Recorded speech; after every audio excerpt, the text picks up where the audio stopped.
Welcome to dsnews.com. I'm Kelly Snogren, and this is Monday's Top Default Servicing News.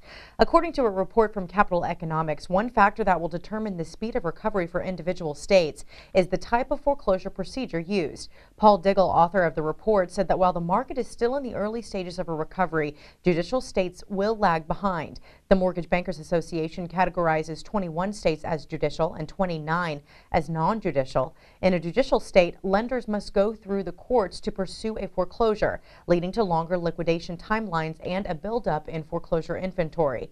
In non-judicial states, lenders can foreclose on a property without court approval, leading to a higher foreclosure burn-through rate. The burn-through rate is the percentage of foreclosure inventory that leaves the foreclosure pipeline.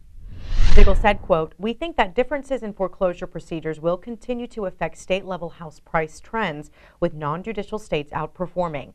After all, as foreclosure pipelines are brought down to healthier levels in non-judicial, high burn-through states, supply conditions can more rapidly tighten to the point that they support price growth," unquote.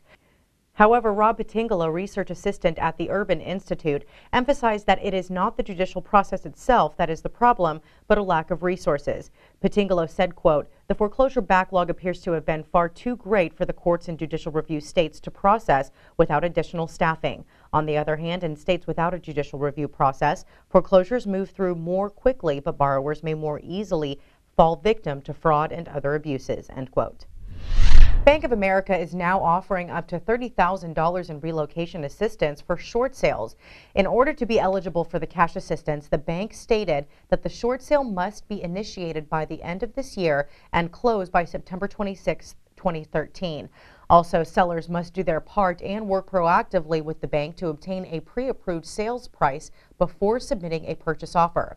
The relocation expenses are offered at closing, and the amount offered is determined on a case-by-case basis, with factors such as value of the home and amount owed taken into consideration. For more on these stories and all the news affecting your business, be sure to check out our extended coverage while you're here on the site. Thanks for joining us. We'll see you again Tuesday. Until then, stay with dsnews.com for all of your most relevant default servicing news.